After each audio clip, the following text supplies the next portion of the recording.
Assalamualaikum warahmatullahi wabarakatuh. Hai pemirsa Sigar TV, Tabi pun. Ya pun. Hari ini bersama saya Sinta Clara dalam dialog khusus, dan hari ini saya sudah bersama salah seorang anggota DPRD Lampung Tengah dari Komisi 1, yaitu ada Bapak Muhammad Gofur SSI. Assalamualaikum. Waalaikumsalam warahmatullahi wabarakatuh. Dan hari ini kami akan membahas mengenai pengawasan roda pemerintahan di tengah pandemi COVID-19. Apa kabar Bapak Gofur? Alhamdulillah. Baik. Oke, dan sebelum kita membahas mengenai pemerintahan nih Bapak, sedikit memperkenalkan Bapak selaku anggota DPRD Lampung Tengah. Kira-kira bisa diceritakan sedikit nggak Bapak perjalanan Bapak selama ini sampai bisa menjadi seorang anggota DPRD itu seperti apa?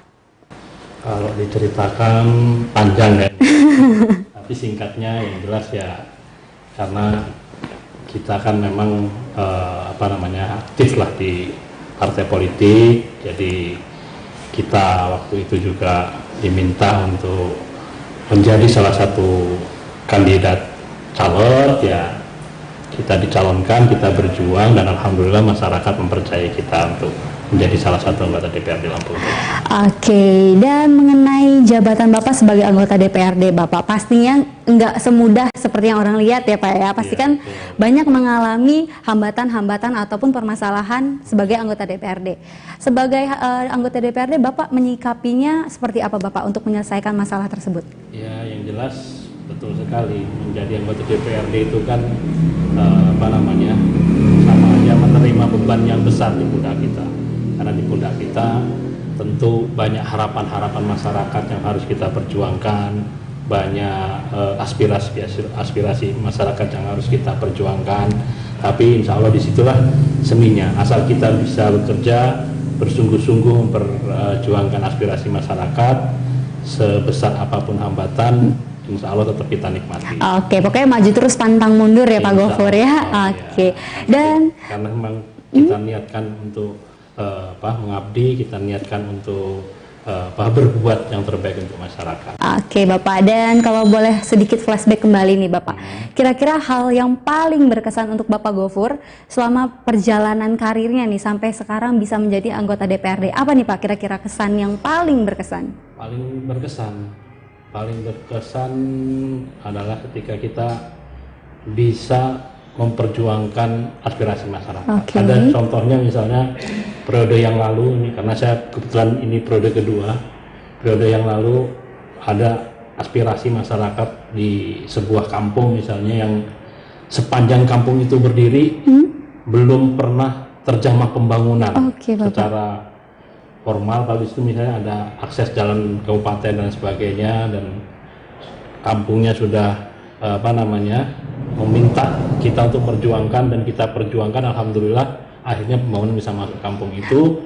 Dan yang bikin kita terharu misalnya kampung itu sampai bikin acara untuk mengadakan ucapan terima kasih kepada kita. Jadi itu sebuah kepuasan tersendiri. Oke, jadi itu hal yang paling berkesan ya Bapak ya, karena bisa membantu masyarakat dan bisa membuat masyarakat juga memajukan lagi desa-desanya.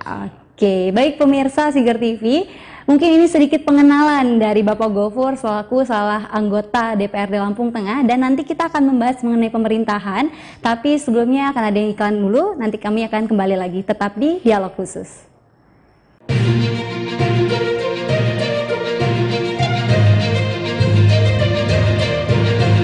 Informasi dari berbagai daerah, sosial,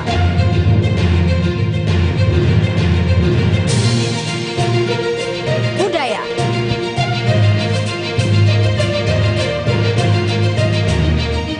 ekonomi, politik, hukum, dan kriminal. Saksikan setiap hari program berita kami, Sigar 7.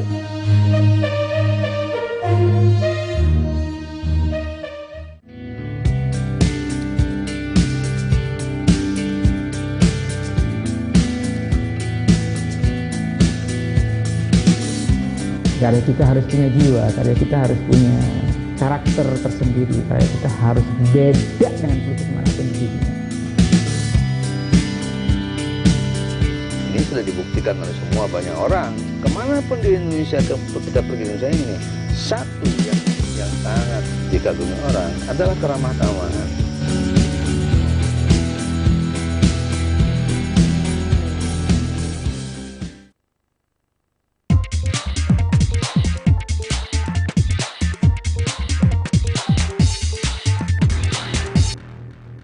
Kembali lagi bersama saya Sinta Clara dalam dialog khusus bersama Bapak Gofur selaku anggota DPRD Lampung Tengah. Dan tadi kita sudah membahas mengenai perjalanan Bapak Gofur sampai bisa menjadi seorang anggota DPRD. Dan sekarang Pak, Sinta mau membahas nih Pak mengenai pemerintahan khususnya ya. Mengingat Pak 1 tahun kebelakang ini kan kita mengalami pandemi COVID-19 Bapak ya. Dan pastikan ini memiliki dampak terutama di pemerintahan, ekonomi, sosial, bahkan sampai di pemerintahan dan banyak hal nih Bapak. Dan kira-kira Bapak sebagai anggota DPRD, Bapak menyikapinya seperti apa? COVID-19 ini tentu sangat berdampak untuk pembangunan, termasuk di pemerintah daerah Kabupaten Lampung Tengah. Anggaran-anggaran yang sudah kita rencanakan untuk pembangunan karena COVID-19 ini tentu kan banyak yang terkoreksi. Terkoreksi pertama karena refocusing. Jadi begitu COVID ini menjadi wabah di Indonesia, seluruh anggaran pemerintah daerah kan di refocusing, dipotong anggarannya oleh pemerintah pusat. Tentu itu mengganggu. Yang kedua, tentu karena ini dunia usaha menjadi lesu dan sebagainya, tentu pendapatan asli daerah pun terkoreksi. Jadi sangat mengganggu sekali terkait COVID-19 ini. Oke Bapak, dan pandemi ini pastinya seperti yang Bapak bilang tadi banyak mengalami permasalahan yang muncul ya Pak ya.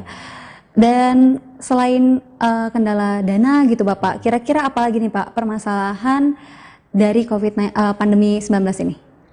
Ya banyak, seluruh sektor nyaris terganggu karena COVID-19 ini, baik sektor pendidikan, masyarakat pelajar jadi nggak bisa bertatap muka, faktor ekonomi sangat terganggu, faktor sosial budaya gitu kan, ada kegiatan-kegiatan seni sosial budaya itu tidak bisa dilaksanakan, faktor sosial keagamaan, misalnya orang harus jaga jarak di tempat ibadah, bahkan di awal-awal itu tidak disarankan beribadah di tempat ibadah, itu tentu seluruh sektor karena COVID-19 ini tentu terganggu semuanya. Jadi semua sektor pun mengalami ya Pak ya dampak besar dari pandemi ini. Baik. Dan kira-kira Bapak ada nggak sih kiat mensiasati problem dalam melaksanakan 3 fungsi pokok ini Pak, yang meliputi pembahasan dan juga perseteruan anggaran nih Bapak. Kira-kira ada nggak sih Pak pengawasan dengan adanya pembatasan interaksi sosial saat pandemi ini? Yang jelas karena ini berdampak, tentu kan kita sebagai bagian dari pemerintah daerah juga mencoba mencari solusi, bagaimana dampak COVID-19 ini tidak terlalu luas ke masyarakat, sehingga kita ingin secara lambat laun, secara bertahap masyarakat itu bisa mengadaptasi ini sehingga nanti kehidupan kemasyarakatan baik itu keagamaan, sosial budaya, terus dan lain sebagainya, pendidikan, ekonomi itu mudah-mudahan bisa normal. Nah, dari segi DPRD saya kira kemarin kita sudah di akhir tahun 2020 ini kita sudah juga mensahkan yang Perda New Normal. Sudah keluar nih Bapak? Sudah, kita memang percepat sehingga harapan kita, karena kita ingin 2021 ini kehidupan kembali normal. Jadi berharapnya pandemi ini segera berakhir ya Bapak ya, dan semua masyarakat bisa beraktivitas normal kembali. Baik Bapak, dan berbicara mengenai salah satu tupoksi Komisi 1 DPRD Bapak, mengenai alih fungsi lahan menjadi hal yang menarik nih Pak untuk kita bahas pastinya ya. Kira-kira bagaimana nih Pak pendapat Bapak soal alih fungsi permasalahan lahan tersebut? Ya, alih fungsi lahan saya kira mungkin kalau hari ini di Lampung Tengah itu belum terlalu terlihat dampaknya. Baik Bapak. Tapi secara masa depan saya kira alih fungsi lahan itu memang salah satu permasalahan di seluruh kota-kota di Indonesia. Oke, nggak cuma di Lampung Tengah ya Bapak ya? Jadi kalau Lampung Tengah hari ini merasa belum ada masalah, bukan berarti tidak ada masalah. Benar. Justru ketika belum ada masalah ini, bagaimana kita mempersiapkan agar pembangunan kita ini pembangunan yang pro lingkungan, tidak menabrak kelestarian alam, kelestarian lingkungan dan lain sebagainya. Karena Lampung Tengah ini kan mau dibilang sudah maju ya belum seperti kota-kota belum besar. Sepenuhnya. Jadi saya kira masih sangat mungkin untuk ditata dari awal. Oke. Dan mengenai lahan ini sendiri Bapak, pastikan prosesnya juga membutuhkan perizinan. Nah, mengenai perizinan ini pastikan banyak beberapa oknum Bapak yang mungkin menjadi calo. Bagaimana nih Pak menyikapinya? Kalau terkait dari fungsi lahan, saya kira harusnya tidak boleh diizinkan. Oke. Karena apalagi misalnya Lampung Tengah, apalagi misalnya yang dialihfungsikan lahan-lahan pertanian misalnya kan, kita kan mau dijadikan lumbung pangan nasional nih. Kalau ini tidak kita pertahankan, misalnya tahu-tahu ada sawah yang berubah menjadi perumahan dan sebagainya, ini kan berpotensi mengganggu lahan pangan kita. Oh baik. Gitu. Ya tentu harus tidak diizinkan. Nah kalau ada oknum-oknum yang selama ini misalnya dalam tanda kutip memberi fasilitas perizinan seperti itu, saya kira nanti harus kita tegur kan. Harus ditindaklanjuti. Harus kita ingatkan, dan itu tentu berpotensi kan melanggar hukum. Baik, dan tadi mengenai perizinan Bapak, dan pastinya kan setiap wilayah terutama di perkampungan kan pasti memiliki kepala kampung ya Bapak. Nah, ketika kepala kampung ini merubah nih Pak struktur desa maupun perangkat desa, kira-kira ada nggak sih Pak memang aturan yang sudah terstruktur gitu? Terkait desa kalau di Lampung Tengah ini kampung namanya ya, jadi memang kalau masalah desa ini kan kita sudah diatur oleh Undang-Undang Nomor 6 tahun 2014 tentang desa. Termasuk di situ nanti ada turunannya PP dan sebagainya terkait masalah perangkat desa atau perangkat kampung, dan kita pun sudah punya perda tentang perangkat kampung. Perangkat kampung di Lampung Tengah namanya kampung.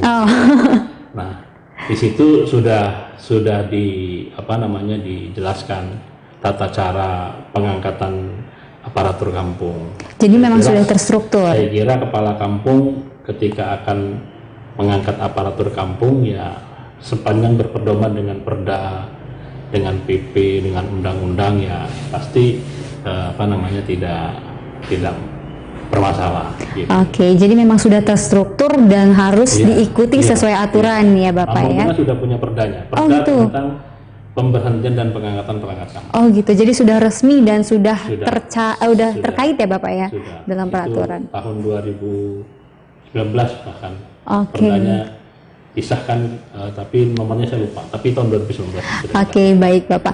Dan tadi sedikit menyinggung masalah perangkat desa Bapak. Dan mengenai pelayanan administrasi kependudukan nih Bapak, menurut Bapak sendiri melihat dari perspektif DPRD, kira-kira ada nggak sih Pak cara efektif untuk mempermudah masyarakat dalam mengurus dokumen kependudukan? Ya, saya kira dokumen kependudukan ini kan dokumen yang wajib, dokumen yang penting harus dimiliki oleh seluruh warga negara termasuk di Lampung Tengah ini. Nah, kendala kita bahwa administrasi kependudukan selama ini kan terlalu terpusat, harus di Dinas Dukcapil. Pelayanannya sebenarnya mudah dan tidak berbayar, gratis. Cuma kan masalahnya aksesnya harus ke Dukcapil. Nah, tentu geografis Lampung Tengah yang sangat luas. Betul Bapak. Kalau semua harus ke Dukcapil kan jadi tidak efektif. Benar. Akhirnya masyarakat enggan mengurus administrasi kependudukan. Gitu. Baik. Dan tadi kan Bapak bilang Lampung Tengah ini sendiri pun memang cukup luas ya Bapak ya.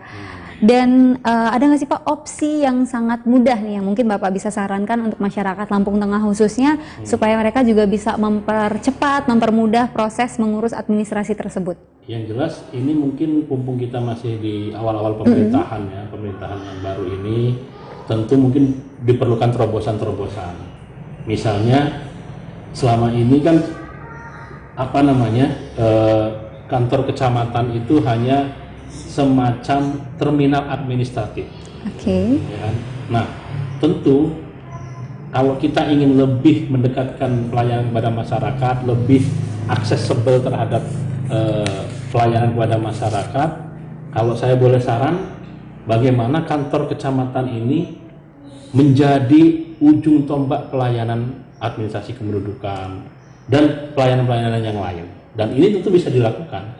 Karena kecamatan ini kan termasuk SKPD. Tentu nanti mungkin dibuat perbuknya atau perkadanya sehingga ada delegasi pemenang. Pemenang yang mungkin harusnya di dinas, harusnya di bupati, didelegasikan sehingga bisa selesai di level kecamatan. Nah, kalau ini bisa dilakukan oleh pemerintahan yang baru, dilakukan oleh bupati yang baru, saya kira tentu akan ada terobosan yang luar biasa sehingga tidak semua harus terpusat di Gunung Sugi. Dari jarak juga menjadi masalah mungkin untuk masyarakat ya Bapak ya. Dan terus tadi Bapak juga sudah menyebutkan bahwa Lampung Tengah ini juga sangat luas. Oke. Dan masih membahas mengenai pemerintahan nih Bapak.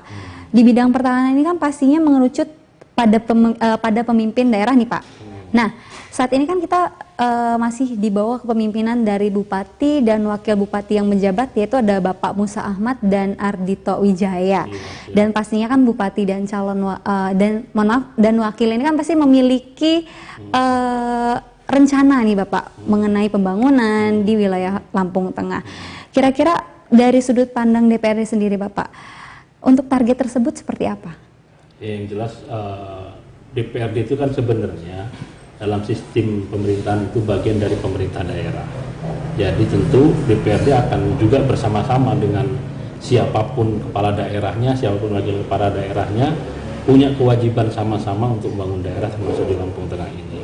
Nah, terkait bahwa hari ini ada kepemimpinan baru, tentu yang harus dilakukan DPRD adalah bagaimana mendorong, karena setelah ini kan ada kewajiban-kewajiban konstitusional yang harus dilakukan oleh bupati, wakil bupati yang baru, misalnya harus segera menyusun yang namanya RPJMD. Nah, ini tentu kewenangan kami sebagai anggota DPRD kan harus mengingatkan itu, bahwa kita harus segera nih menyusun RPJMD. Nah, di RPJMD ini nanti kita rembuk bareng bagaimana Lampung Tengah ke depan akan kita bangun. Dan mengenai target dari Bupati dan juga Wakil Bupati ini Pak, menurut Bapak, kembali nih Sinta bertanya, realistisnya menurut Bapak target ini akan tercapai nggak nih Pak? Ya, saya kira kalau bersama-sama kita kerja keras bareng-bareng, tidak ada target yang tidak realistis untuk dilakukan. Dan insya Allah DPRD tentu sepanjang bahwa program-program yang digulirkan Bupati itu baik untuk pembangunan tentu akan kita dukung.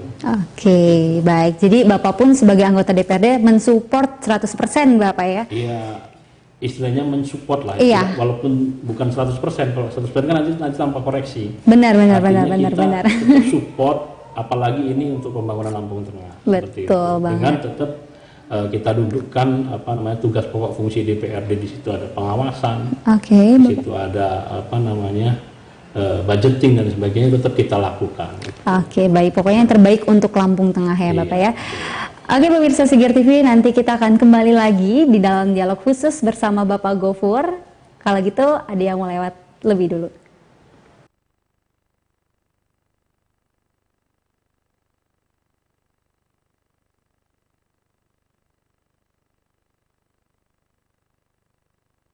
Bagimu negeri itu apa sih? Kita mau kasih tahu dulu nggak? Boleh dong, coba. Iya, jadi Barisan Generasi Muda Negara Republik Indonesia, nyontek dikit. Jangka panjangnya pasti semua pemilik usaha mau usahanya berkembang besar. Tapi kita lihat dulu dari yang satu. Iya, benar. Mereka ini udah punya story yang lebih lama, dia punya relasi yang lebih luas, dia punya kapabilitas untuk produksi yang lebih jago. Jadi kenapa nggak kita coba kolaborasi aja? Kita bersama-sama sama kawan-kawan Pok Darwis, sama kawan-kawan penggiat pariwisata merangkul pergerakan yang kita memang ingin menginisiasi subsektor ekonomi kreatif. Dan setelah sampai di sini, destinasi lokasi Untuk kegiatan pengambilan gambar, syuting, saya takjub, maksudnya bagus gitu. Ya diambil kesempatannya, karena ini kesempatan yang sangat langka.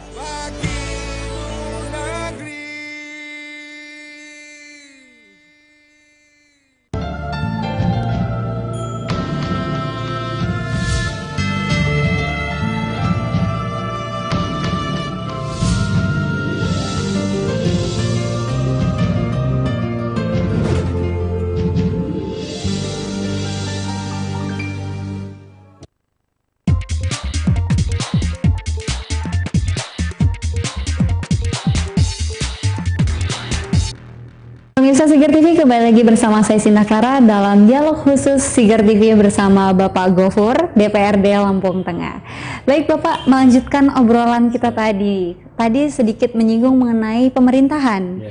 Dan sekarang kita sedikit membahas mengenai pembangunan nih Bapak. Dan mengenai sengketa lahan khususnya Pak. Ini kan sering terjadi di wilayah Lampung Tengah. Dan menurut Bapak sebagai anggota DPRD, bagaimana menyikapi hal tersebut? Ya, betul sekali. Memang Lampung Tengah ini salah satu masalah yang sering muncul adalah sengketa lahan, karena banyak lahan-lahan yang apa ya, secara administratif itu kepemilikannya tidak jelas. Oke. Atau kepemilikannya itu bersengketa. Nah, tentu sebagai pemerintah daerah, sikap yang paling pas adalah kita menjadi fasilitator, menjadi penengah. Maka yang paling harus dipastikan adalah misalnya anggota DPRD tidak boleh ikut terlibat dalam konflik itu. Karena kita kan harus menjadi penengah, menjadi fasilitator. Karena kalau nanti DPRD ikut terlibat, ikut punya kepentingan, disitulah kadang kita tidak bisa menyelesaikan secara objektif. Berarti harus menyikapi dengan netral ya Pak, ya, tidak memihak siapapun. Dan masih mengenai sengketa tanah Pak, kira-kira dari sudut pandang anggota Dewan, apakah ada terobosan untuk memaksimalkan aset lahan milik pemerintah tersebut? Iya, yang jelas kalau memang terbukti ada lahan yang misalnya bersengketa, terus pertama kita harus segera fasilitasi, jangan sampai timbul konflik baru kita menjadi pemadam kebakaran. Karena memang kalau sudah timbul konfliknya ini kan agak susah. Gitu. Nah, jadi harus segera nih, kalau memang misalnya nanti ada informasi lahan ini berpotensi bersengketa, kita duduk bersama, kita carikan solusi gitu kan. Tentu solusinya yang saling menguntungkan semua pihak kan gitu. Nah, itu syaratnya ya tadi saya bilang. Syaratnya fasilitatornya harus tidak punya kepentingan, DPRD-nya, bupatinya harus tidak punya kepentingan, sehingga ketika membahas itu menjadi fasilitator itu bisa netral, sehingga solusinya bisa diterima semua pihak. Dan mengenai sengketa lahan ini sendiri, apakah ada Pak kendala-kendalanya yang paling susah untuk diselesaikan tuh seperti apa? Iya, banyak kendalanya. Kendalanya yang jelas karena sengketa lahan itu pasti tidak pernah sederhana. Tidak pernah sederhana karena melibatkan banyak pihak. Betul. Misalnya pihak masyarakat yang saling mengklaim, kan? Terus pihak BPM, karena terkait masalah data pertanahan, gitu kan. Terus sehingga ini bukan hanya sekedar pemerintah daerah, bukan hanya Kabupaten Lampung Tengah, tapi multisektoral. Nah, ini tidak pernah sederhana. Tapi sepanjang niatnya adalah kita ini mencari solusi, insya Allah bisa terurai gitu kan. Karena memang banyak lahan-lahan di Lampung Tengah ini yang masih disengketakan gitu kan. Nah, mudah-mudahan kalau nanti kita pemerintah daerah itu adalah menjadi fasilitator, ya tidak akan ada konflik yang terlalu rumit. Dan karena memang harus dimanfaatkan juga lahannya. Iya, kalau nggak dimanfaatkan, ya itu mengundang orang untuk memanfaatkan, sehingga orang yang mungkin tadinya tidak punya niat memanfaatkan tanah itu, melihat tanah itu tidak bertuan, akhirnya memanfaatkan. Oke, dan timbullah konflik baru lagi. Kan ada konflik itu. Nah, itu. Oke, dan mengenai lahan tidur, Bapak, dari sudut pandang anggota DPRD sendiri melihat hal tersebut seperti apa, Bapak? Khususnya di Lampung Tengah. Lahan tidur, saya data pastinya tidak punya ya, tapi secara prinsip saya kira tentu sangat sayang kalau sampai ada lahan yang ditidurkan atau tidak dimanfaatkan, karena banyak juga masyarakat yang ingin mengelola tanah itu tidak punya tanah, kok ada lahan yang sampai tidak dimanfaatkan, tidur itu kan sangat disayangkan. Oke, dan lebih baik dijadikan sesuatu yang lebih bermanfaat mungkin ya Pak ya. Oke, dan mengenai lahan sendiri nih Bapak, pasti kan banyak kesulitan didapatkan, terutama dalam hal anggaran. Nah, mengenai hal keterbatasan anggaran ini Bapak, kira-kira bagaimana sih Bapak mensiasati hal tersebut agar pembangunan ini bisa terlaksana? Keterbatasan anggaran saya kira masalah klasik lah ya. Tidak ada yang anggarannya cukup. Kecuali mungkin DKI Jakarta, gitu kan. Kalau kelasnya Lampung Tengah, apalagi tentu dengan luas daerah yang sangat luas, dengan PAD yang terbatas, tentu kita sangat terbatas anggarannya. Makanya tentu perlu kreativitas dalam mengelola dana yang terbatas ini agar sebesar-besarnya untuk pembangunan masyarakat. Nah, salah satunya misalnya memang harus kreatif. Misalnya kita lihat infrastruktur.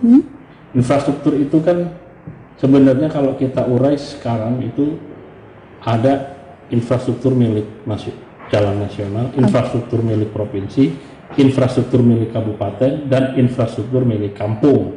Karena sekarang kampung itu mengelola ADD, maka ada infrastruktur yang memang kita delegasikan itu menjadi kewenangannya kampung.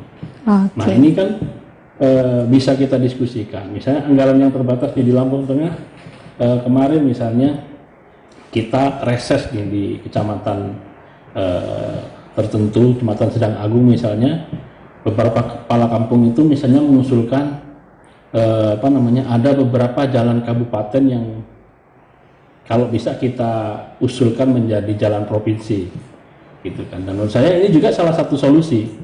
Tentu kalau ini misalnya kita dorong, misalnya ada beberapa jalan yang poros utama itu bisa kita dorong menjadi jalan provinsi, tentu kan pembangunannya akan bisa dibantu oleh provinsi. Atau sebaliknya, ada juga masukan misalnya kampung-kampung itu yang ingin ikut membantu pembangunan di infrastruktur milik Pemda Kabupaten. Contohnya seperti apa Pak? Contohnya misalnya di kampung A misalnya ya, itu ada jalan kabupaten. Gorong-gorongnya rusak. Sedangkan anggaran sudah berjalan. Ini kan secara teknis tidak mungkin bisa dianggarkan di tahun itu. Jadi memang harus butuh proses lagi, Bapak. Beberapa kampung itu ingin misalnya masalah-masalah seperti itu bisa dieksekusi lewat ADD. Nah, ini kan juga ide yang saya kira juga menarik. Bagaimana ADD juga bisa digunakan untuk mengagregasi pembangunan. Karena beberapa kampung-kampung tertentu itu ADD-nya itu melimpah. Sehingga ada kampung yang mohon maaf misalnya sudah bingung. Ini mau buat apa dana kampung kita? Nah, sedangkan di sisi lain misalnya pemerintah kabupaten ini kekurangan dana. Tentu kalau kita bisa membuat aturan yang memungkinkan misalnya untuk infrastruktur kecil, tentu yang nilainya tidak terlalu besar itu bisa di backup juga dengan ADD, tentu ini juga akan menjadi solusi yang bisa mengurai pembangunan di Lampung Tengah karena keterbatasan anggaran kita ini.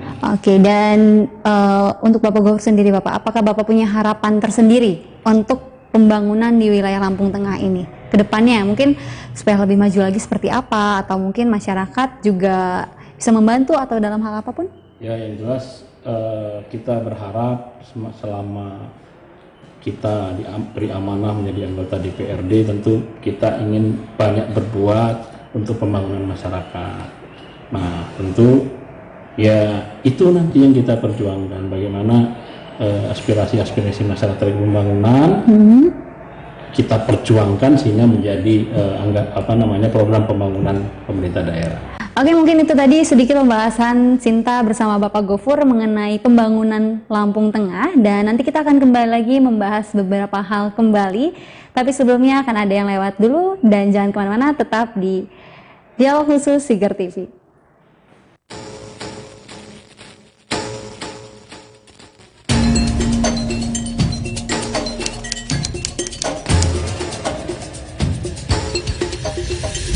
Kita akan duduk bareng bersama untuk bersinergi dan berkolaborasi sehingga Lampung akan lebih dikenal di Indonesia, bahkan sampai kancah dunia. Dari Lampung untuk dunia.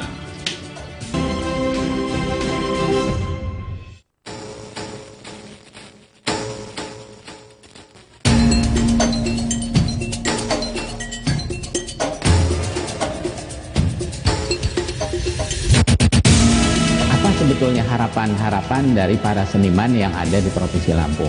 Apa sebetulnya harapan dari pemerintah daerah? Apa sebetulnya harapan dari masyarakat Lampung, khususnya untuk seni-seni yang hidup di Provinsi Lampung?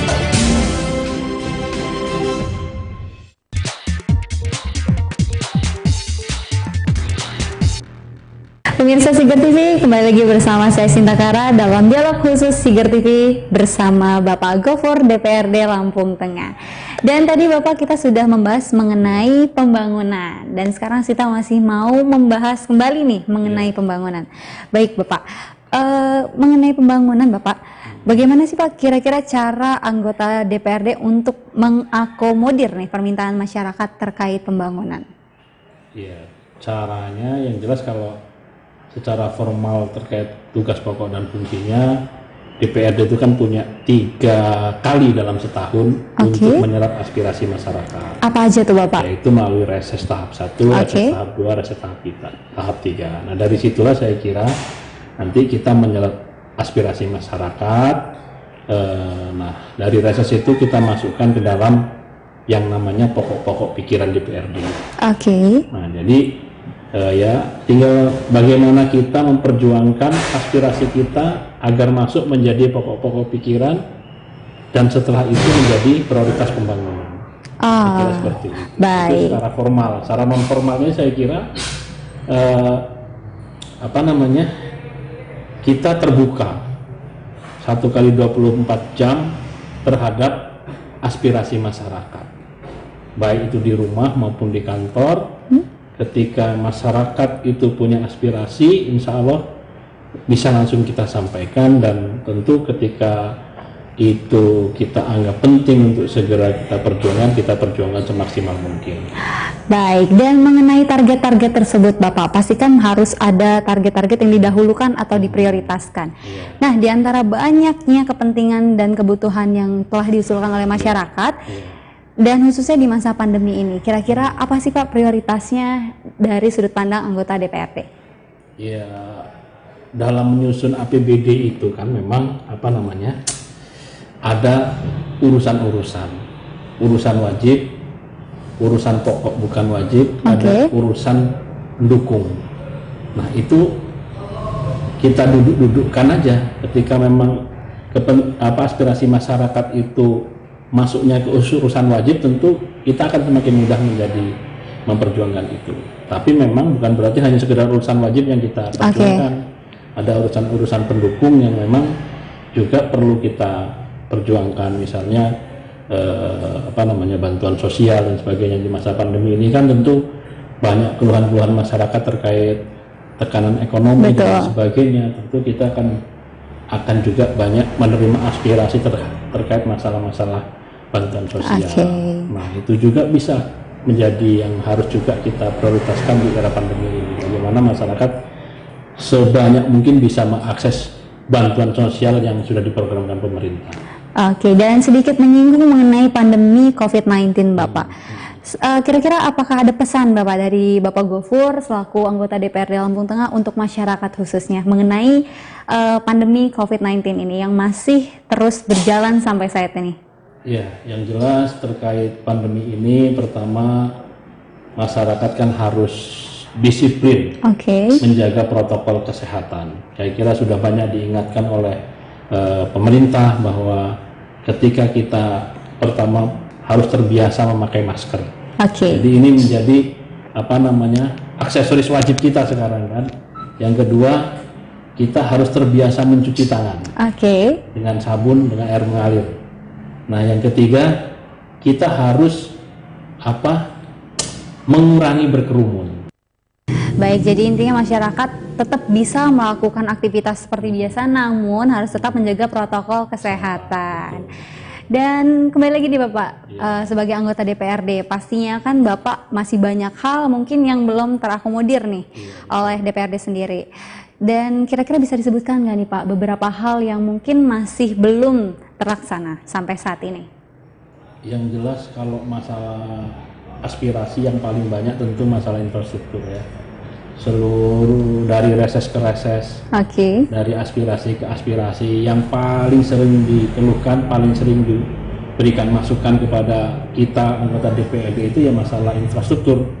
Tentu ini menjadi PR utama, bukan hanya kami di DPRD, tapi juga misalnya bupati dan wakil bupati di eksekutif. Dan memang kenyataannya infrastruktur kita memang masih jauh dari kata memuaskan. Baik, mungkin itu dialog Sinta hari ini bersama Bapak Gofur selaku DPRD Lampung Tengah. Dan sebelumnya Bapak terima kasih banyak sudah meluangkan waktunya untuk berdialog bersama Sinta di Siger TV. Dan mungkin harapan Sinta juga untuk Lampung Tengah semoga bisa menjadi wilayah yang semakin maju dan semakin sukses. Dan untuk Bapak Gofur juga sukses terus Bapak menjadi anggota DPRD, dan semoga target semua tercapai. Oke, kalau gitu saya Sinta Clara. Terima kasih untuk semua pemirsa yang sudah menyaksikan Sinta hari ini di Dialog Khusus Siger TV. Kalau gitu saya Sinta Clara dan Bapak Gofur pamit. Assalamualaikum warahmatullahi wabarakatuh.